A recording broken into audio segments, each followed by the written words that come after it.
Welcome to Relish Lifestyle. We're actually sat in my kitchen this time. We've ring the changes. Absolutely. So welcome on. Oh, I should say bienvenue. Bienvenue, yeah. And I cycled here. You did. Well, it's so lovely. It's a lovely weather. There. Yeah, it is really nice. Absolutely glorious. Anyway, but yeah, so what have you been up to? Anything exciting? No, you want to talk about me? I've got to talk about you. You've just come back from France. I have. I was very lucky. How was it? It was good. It was very hot. And I don't want to sound British about it, but it was like they had sort of a mini heat wave, so it was sort of 35 a couple of days. So yeah, quite warm. You weren't near the sea either. You were. Where were you? No, in the Loire. So I was Belleville-sur-Loire, so just about 2 hours south of Paris, which was wonderful actually because that village is kind of on the Loire Canal, or Canal de Loire, and then you have the Loire River sort of 200 meters further inland, if that makes sense. So we obviously have a habit of going near canals after our trip to Cane Locks, but yes, it was lovely. So we obviously drove there. It is beautiful. The Loire River itself is stunning, yeah. And it's wide. It's a wide river. It really is, yeah.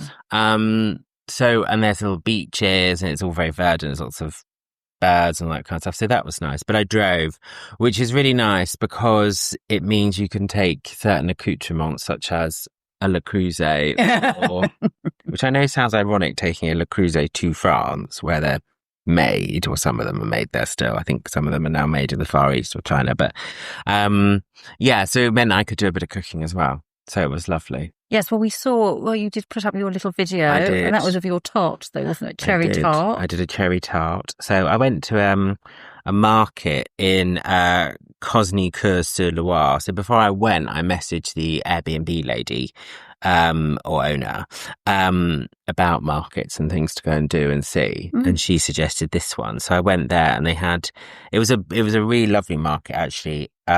Obviously slightly more organised than the Greek market that we went to back in October. Much more stand focused and very much, branded and stuff. But just an abundance of cherries, artichokes and asparagus. There was just a lot. And apricots, actually, I should say. Yeah, but again, I guess, unlike Greece, that it's all very seasonal, isn't it? Oh, when you go to the markets. Very, very, very. But also like a smattering of non-food. So you had sort of a bit of clothing in there, some leather shops. Obviously, fromage is a big thing.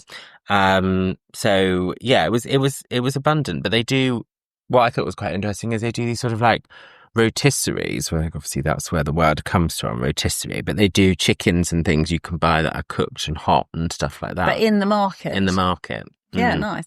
Were there any livestock or was it literally just... there wasn't any. Fruit and veg? It was just, it was everything other than, I would say, live animals. Okay, but could you still could you get meat? Yeah, meat. Oh, okay. And you get charcuterie and you could get there was I'm not going to say it right, but poissonnerie. So like a fishmonger's. Oh, nice. So that was all really good. Did you buy loads there, or? I stuck to things I not desperately needed, but looked really fresh. So the asparagus, I have to say, was probably some of the chunkiest asparagus I've ever seen. Cherries just had this beautiful, shiny sort of conker side to them. And the colour was just stunning. So I bought that. I can't remember anything else I bought now, but I think I bought some eggs and things like that because they have eggs obviously as well. And so, so that was really nice. So I then obviously tried to think about what I was going to eat with those lovely vegetables. Yeah. And I did take my dear old Rick Stein Secret of France book, which I know I've talked about before, but he does a recipe in there of stuffed chicken legs with comped cheese and mushroom, and that was absolutely delicious. That does sound absolutely delicious. No, it's very decadent, done that. But it was lovely. I think really scrummy. I think, Charlie, you're going to have to do that again. Well, funny enough, there might be some chicken legs in the fridge, so don't worry. Definitely want to try that one. And then I have done this before, but I did a rabbit casserole because you can buy rabbit really easily in France, lapin. So you can buy it in supermarkets, at the butchers, everything. So, and it's a delicious, I'm not going to say it tastes like chicken because it doesn't. It has a more gamey flavour. Yeah. But ultimately the texture and kind of the colour and everything is very much chicken. But it does have it just stays really moist. It's just a really lovely thing. And this recipe, you sort of marinate it in just Dijon mustard. So it's very French. But it was delicious. And I had that with the asparagus and lots of bits and bobs. So it's interesting you said about rabbit, because I remember growing up, rabbit was definitely something you would eat more of. You might be given some rabbit. It's a bit like, in the shooting season, with pheasants and game and stuff. Yeah. But rabbit was definitely something you ate and was sold at butchers. And now it is quite difficult to find. I know. Which is a shame. It is such a shame because actually there's also a lot of them. And but also it's a very lean meat. Yeah, that's what I mean. So it's, healthy for you. And it can take quite a lot of flavour, like, other things like chicken. Yeah. So anyway, so that was nice. Very adventurous of you. Yeah, so that was my little adventure. And then more sort of on the sweet pudding side of things, I sort of did an impromptu galette. Oh yes, you did. That was the cherries, wasn't it? Yeah. With your frangipane. With my frangipane. So I didn't have a whisk or anything. Well, I did have a whisk, but it was a hand whisk. So I sort of had to make the frangipane, with the ground almonds and the egg whites and that kind of stuff and sugar sort of by hand. So that was probably the hardest thing. Because we're not used to it. Muscle. But it's interesting because when you see chefs, professional cooks, quite often I know they've got all the equipment and I'm sure they use it most of the time. Yeah. But quite often you'll see them and they just whisk up. I mean, dear old Jamie Oliver, I've watched him, crack the eggs and he just whisks. I think they're so strong, so used to doing it. It's just incredible. Egg whites whisked really quickly, like. I think the other thing one thing just sort of being there and probably doing this, just being a bit more objective, as in looking at things a bit more closely, is kind of how the supermarkets differ quite considerably from ours. Fruit and vegetables are not at the beginning of your shop.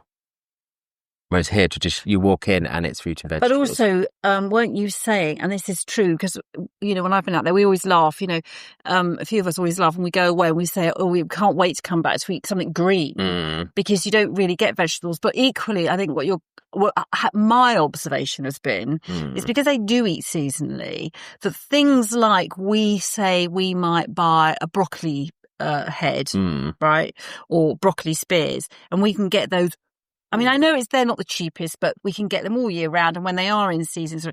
But out there, you won't. You'll pay 3 times as much for something like that. Yeah. Unless it's totally in season. Well, there is a law that even when we were in Europe stated that you couldn't sell something for less than it cost to produce in Europe. Oh, right, yeah. So you can't, we have that, I think it was 8p or 8 pence, I should say, vegetables at Easter.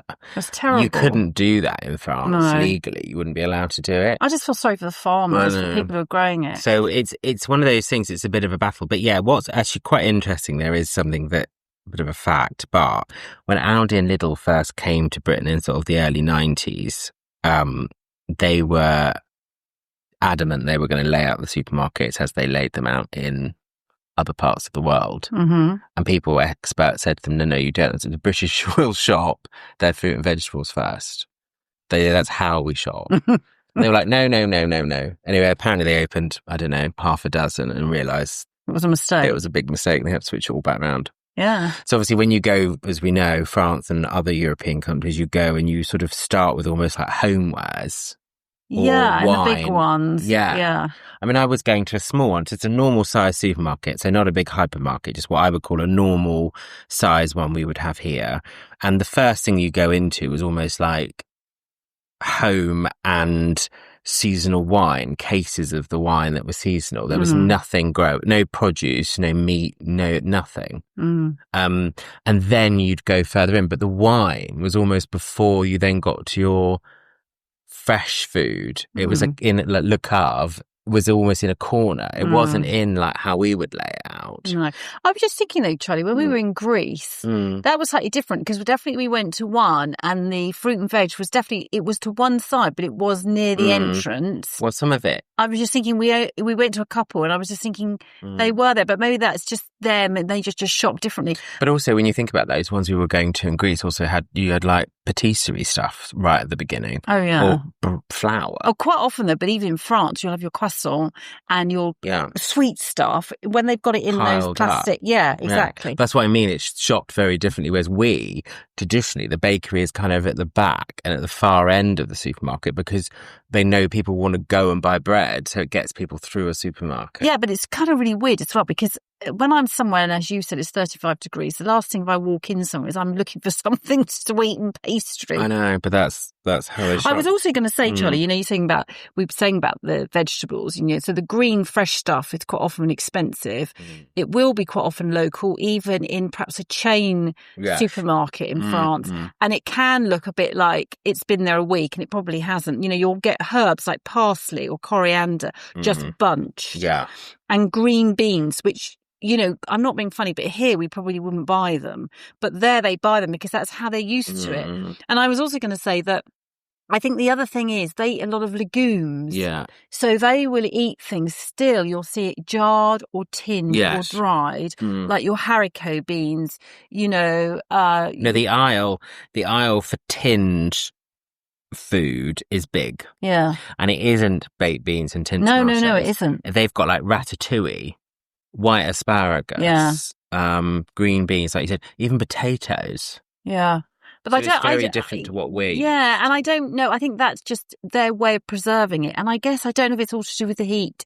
You know, some people, that is the way they get their vegetables because maybe they are just really expensive otherwise. It'd be interesting. We should do a bit of research. Well, Charlie, you're good at all that research on the Well, that's why I found shopping. That whole thing quite interesting. Yeah. But anyway.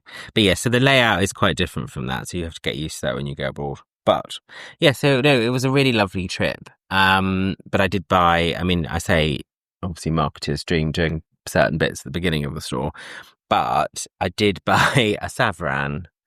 Oh, savarin tin. And I also bought you a lid that you can use on multiple pans. Oh yes, it's a lid for like a frying pan or whatever, but it's kind of, you can use it for different size pans, which is really useful. Well, it's got ridges within the big disc, hasn't it? Yeah, so you can use it. I know. So I've seen them before. I saw it on a program and I can't remember where, and they said, "Oh, I bought this in a supermarket."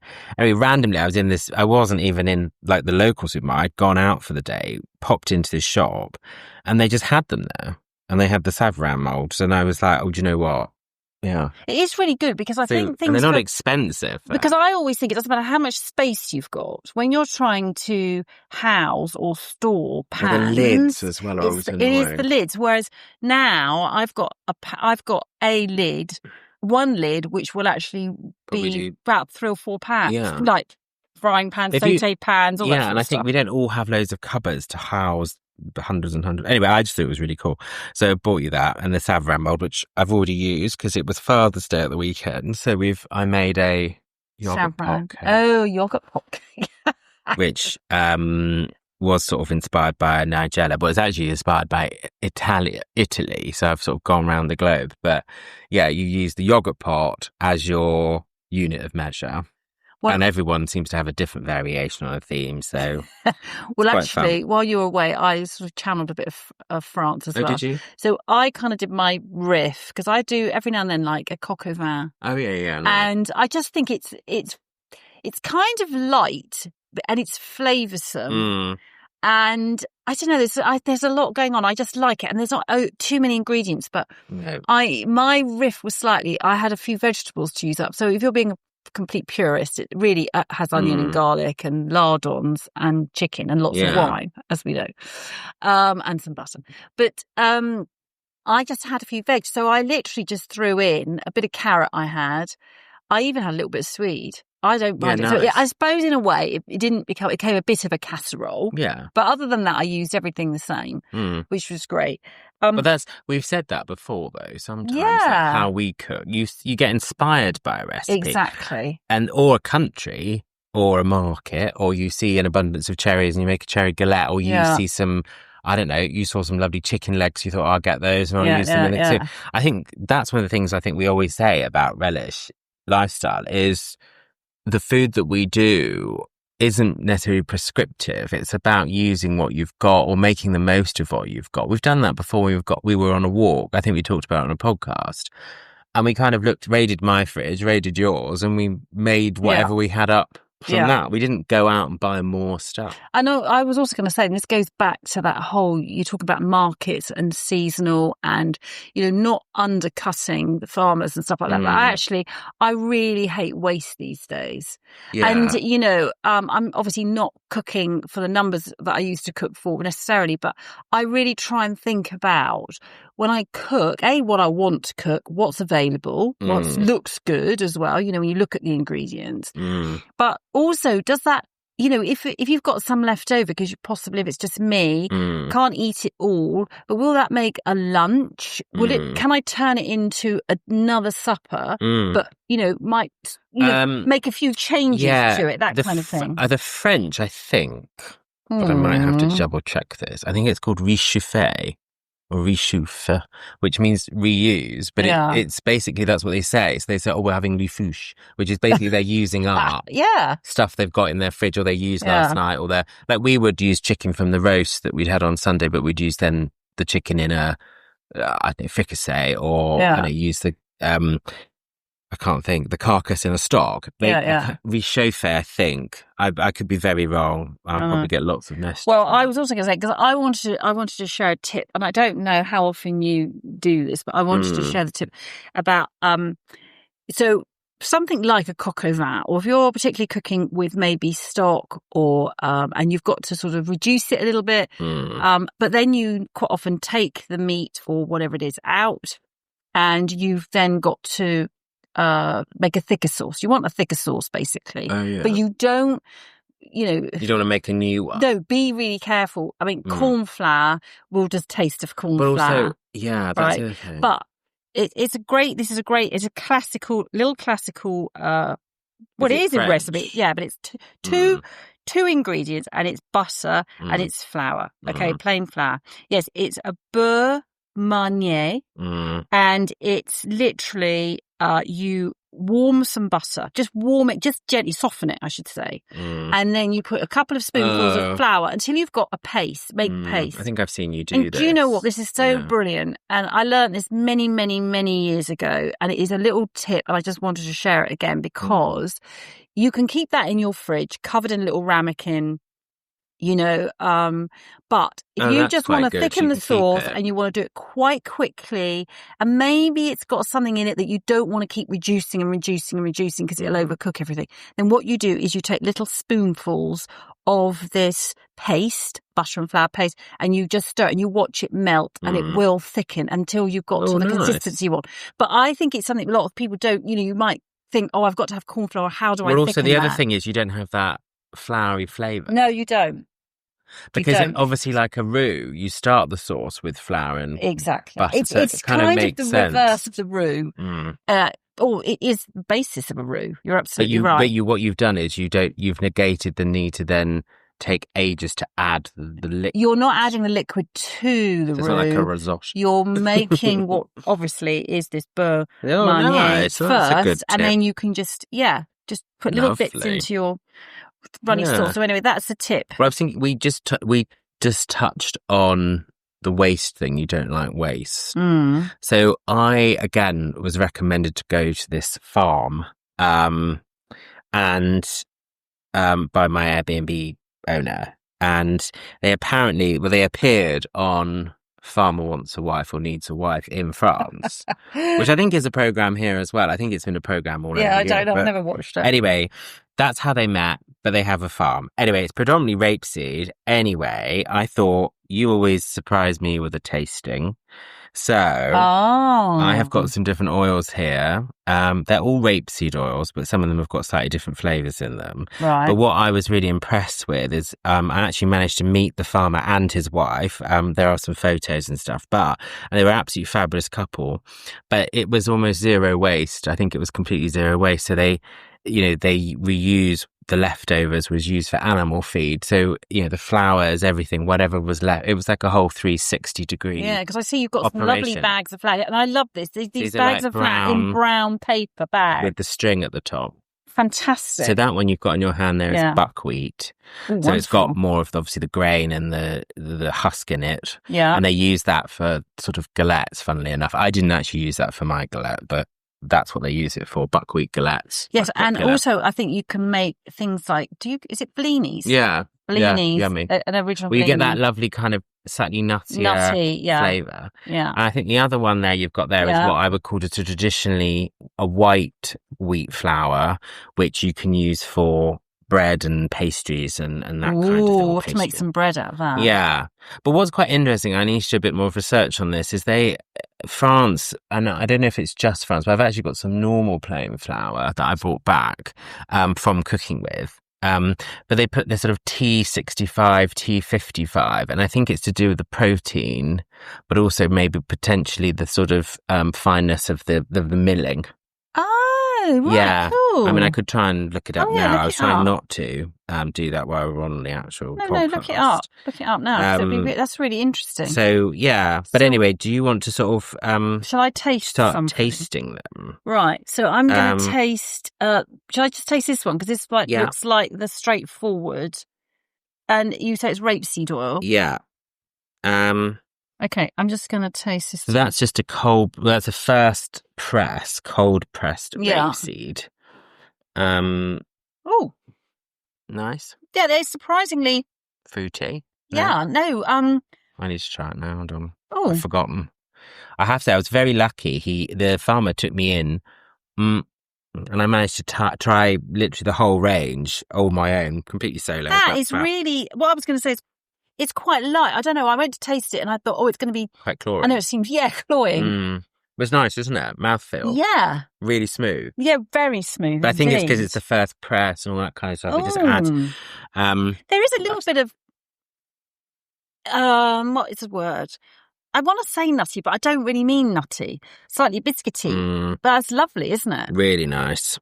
Ooh. So that's just the normal That's one. beautiful. And beautiful colour. Yeah. Absolutely like stunning. A golden, I mean, we're going to try and explain it. True Amber. rapeseed, but a really gorgeous golden colour.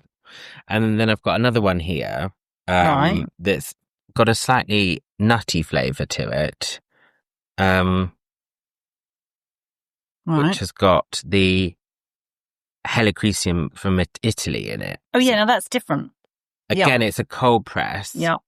But quite nice. It's still really light, though. Yeah, but to use with salads and things like that. Yeah, that has got a little nuttiness about it. Yeah. Nice. And then I've got a small bottle here, same colours. They're all different sizes, I should point out. This one's slightly smaller. And then let's see if you can actually smell it. Oh, onion. Yeah.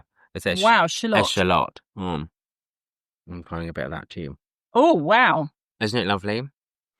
That is really gorgeous. Oh, I'd be quite intrigued to cook something with that. But just even if you drizzle that on a salad. Yes, there's a salad dressing. Yeah. Or I was thinking, like when you cook a risotto and you put olive oil on it. Yeah. Or pizza. Yeah. Or Well, I suppose it's no different than using other flavoured oils like basil oil. No, but that still has that lovely. Again, I know I use this word a lot, unctuous. Like you could have that. Yes, but you absolutely, it feels like, or tastes like, I should say, you've got a fresh onion in there. Yeah. It doesn't taste artificial at all. No, I hate anything. I hate dry, those packets of onion that don't taste like onion. They do obviously mainly oils and flours, but they have started going into cosmetics. So I just thought I should mention that. Well, I suppose you use a carrier oil. Yeah, and I've got one here that I was kindly given, which is like sort of a body oil, which you can try if you want. Yeah. Tiny bit on there. It's got like quite a nice smell. Oh yeah, that's nice. Quite a fragrant. Yeah. But not overpowering. No. We're rubbing it onto our hands. Well, anything is It's got very delicate. It's got full of vitamin E, all that kind of stuff. So I think it's very restorative. Yeah. Quite a lot of these natural oils do. I was very lucky to do all of that and try it. And they were, like I said, they were absolutely lovely. And that was, who was that? Johan and Emmanuel. Yeah. Yeah. In Le Pré de Mely farm, which was not far from where I was staying. But yeah, absolutely lovely. I saw that lovely photo. Yeah, so we took a lovely selfie outside their actual farm. They've got a lovely little shop. I think they're expanding. They showed me into how they did the milling, and so it was wonderful. But it was like a one-on-one tour, and I was not expecting that. I was just expecting to see some products, but they very kindly showed me around. Well, those oils are delicious, aren't they? And I absolutely. I mean, I'm really quite. I definitely got to try that onion one. I mean, I think for me it was funny, and I hope this isn't sort of going off piste or whatever, but I suppose that's what we're all about, isn't it? Rambling. We do ramble. Was the traditional kind of booze cruise. We've all been there. Where you go and you fill up your boot with the wine and come back. I would say one of the things talking about, how supermarkets are different. One of the things in France is, and you see it in other countries, is how prominent their wine is. Like when I went to some of these, I was near Sancerre, so 80% of the wine area is wine from that region. I think that's right. Again, supporting locals. But what I'm saying is, it wasn't even just French wine. This was just Sancerre wine, or Sancerre, I think it is. But so there wasn't even a glimmer of even, there might be like Viognier or Picpoul de Panay. There was no, But one of the things I would say, though, is we're very lucky in this country that we have the variety. So you can go in and have a Spanish wine, Argentinian wine. And I know that's all. But I think also, Charles, but you can have a British wine. But also, I think that's because up until the last probably 10 years, Britain was not creating beautiful, delicious wines that it is today. I mean, some of our wines are winning seriously top. Well, someone told me that Nightingale was being served in the French embassy in London. Yeah, Nightingale was exceptionally well. But yes, it was. I mean, we actually live in a county that has a lot of fantastic wines. But I thought this was just a lovely story as well. The farm itself, the whole 360 in terms of pretty much zero waste, all that kind of stuff. And so Charlie, I think I just thought about this. I think they'd be great guests. Yeah, no, I think they would. We've said that this series we are going to try and start to bring some guests on. Yeah, just even if they do a small spot with us, but that would be fantastic. Yeah, no, I think that would be. But what I was going to say was, this is the sort of thing that I want to come back with. Yeah. Not a booze cruise. That's what I was going with. Oh, right. So, normally you'd be like, let's get lovely cheese and some wine. Yeah. The cheese thing's a bit tricky at the moment because there's foot and mouth and all that kind of stuff. But this was absolutely amazing. The flour, the oils, everything. I just thought that's what I want to support. I don't want to go to a big Carrefour and pile my boot high. No. This is the sort of stuff I'd love. So if I go back, or when I go back, I'll be going back there. Well, that's when we were in Greece. We were so lucky when we went to that wonderful olive grove factory, literally above us, wasn't it, in the mountains. And unfortunately, at that time, we couldn't bring as much stuff back, but we did bring some stuff back. And then amazingly, we have a little local shop that sells organic stuff, and they actually bring in this green. Well, I have to be honest, our conversation was slightly stilted because my French is appalling. Their English was very good. Yeah. But obviously there was just a few language barriers in terms of explaining do you supply Britain and all that kind of stuff. Oh, yeah. I think there is definitely, they would love to. Yeah. But you can buy it, and they have managed to sort of get it into some supermarkets and shops in France, but across France. But I said to them, I think this is the sort of product that would go down very well. Totally. Over here, over the channel. Yeah. So that was another lovely thing to do. It's so nice when you meet people like that, and you have that immediate connection because it's over food, also you have a appreciation for something, which is food and grown. I tried to show on my typical not much signal, but I tried to show them our Instagram so they could understand that that's what we did and why I was interested and why I was here or what was there. Well, I think one of our other things is we've got some great local producers here, various, not just wineries, and I think we'll get some of those people on and maybe go and visit. So we can, I think that's where we're going. We're slightly headed. We'll have to think about that one. But anyway, so you're back now. I'm back in blighty. With lots of flour and oil to use and savarin molds.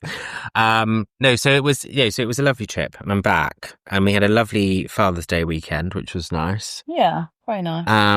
We had a lovely roast pork that was delicious. Yes, we did. And are you going to be cooking up a French meal tonight?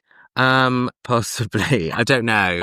I did quite a lot. Well, I did quite a lot of French food. I mean, like you said, I was sort of gasping for some sort of greenery. Yeah. Which you've kindly bought me some. Oh, I have. So that was a local farmer's shop, actually. Literally, yeah, here in West Sussex. And they have wonderful heads of broccoli. And I couldn't resist.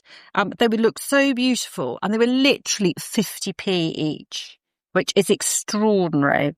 And they do grow a lot. They do have some vegetables that they bring in from other places, but they do grow quite a lot, which is really nice. So, yes, you got a little treat from me. Yeah. Okay. And then you might have had a treat from me. I said, what have you got? Oh, a glass of wine. Well, just putting some glasses on the table. Chink, could hear that. Yeah. Anyway, there you go. Chill. Oh, can you open that then? Yeah, do you want to say what it is? Yes, it's a Bandol. It's one of my favourite rosé wines of all time. Dear friend got me into it. Actually, I wasn't in France at the time, but we have been down to Bandol several times, and the wine is lovely. They do some wineries there do red and white, but the rosé is delicious. They do. And it's the colour of this, isn't it? Good Bandol, I think. It's very light. It's almost peachy, isn't it? Yeah. But really light, not... Anyway. I mean, that is a pink, but it's slightly golden as well. Yeah, I don't like to use the word the blush, but it is a sort of a blush. Yeah, you're right. But it's just not that horrible pink that always looks like someone's added dye to Anyway, it. cheers. Cheers. So I'd treat you to. Thank you. Oh, look at that. Yeah. Right, this one we thought we might end on another one. I know, so we've got to do supper. That's really nice. Smooth and creamy rosé. Quite fruity, but not... Oh, yeah, delicious. Anyway. Oh. So, yes, I did do... I didn't do a booze cruise, but it is, yes, you can... Yes, I would like to just say that we're not sipping wine. This podcast is not being recorded at sort of 9 o'clock in the morning. No, it is in the evening. Which is why I had work. it pre-chilled. I thought we might like a little beverage. Okay, so we're not going to do what you're having for supper. No. So what about, you thought about what... Should we just share? So... Oh, no. What's a little guilty pleasure? Yeah. You know, what well, I think I came... concoction or... I just was thinking the other day, like when I was in France, I was like, there is a cake, like you eat a lot of, a particular cuisine and then you think, oh God, I'm desperate for like a bacon sandwich. Like, you know what I mean? Yeah. So for me... I think we should just do one tonight because I think there's probably more. So I would say my guilty pleasure, which will probably turn a few stomachs, but some people might appreciate it. So I like salad cream. I know it's a bit of a controversial condiment for a lot of people, but I like it with a Scotch egg. I think, and it's nothing. Well, it's very beige. I think you might have got the sour cream from me because I've always been a bit of a sour cream. I don't have it all the time. No, we don't. But occasionally, I have. It's just a guilty pleasure. It's a guilty pleasure. I like to squirt it like in certain things. It's absolutely delicious. But so that's you mentioned the sour cream, so I'm just sharing that. That's so what's yours then? So mine is a bit American, really, but it's just I love. Quite often sweet and savoury. So one of my real guilty pleasures is crunchy peanut butter with a little bit of jam on the top. Quite American. That is quite, they call it jelly. On what? Oh, on a piece of toast. Oh, so you just... toast. Okay, and do you have butter on the toast or is it... Well, if I'm being really, really naughty, I will have a bit of butter as well. So butter, peanut butter and jam. And the healthy way, because I know peanut butter actually is a really good thing to eat. Actually. Well, it's quite good.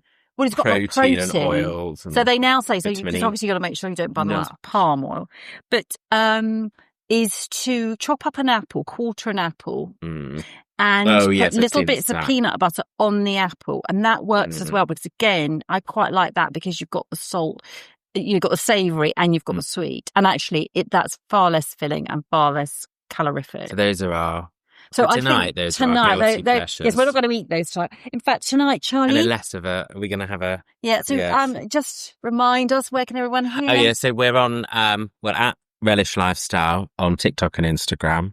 And obviously you can find this podcast. We are omnipotent almost. We are everywhere. We're across all platforms, but Apple Podcasts and Spotify are the most popular. Yeah. I've been seeing the stats. And we are having people listen from Oh, yes, we Sweden, shared this. Yeah, Thailand, we did say that. All sorts. So, please, if you are listening out there, please message us and let us know what you're eating. Or maybe you are a producer. Yeah. Maybe you run a little farm or a farm shop, or maybe you know of someone who is, and we could taste their. Yeah. We'll get them on as a guest. That'd Send some bandol up. Anyway, on that note, we're going to finish our wine. Anyway, cheers and keep relishing life.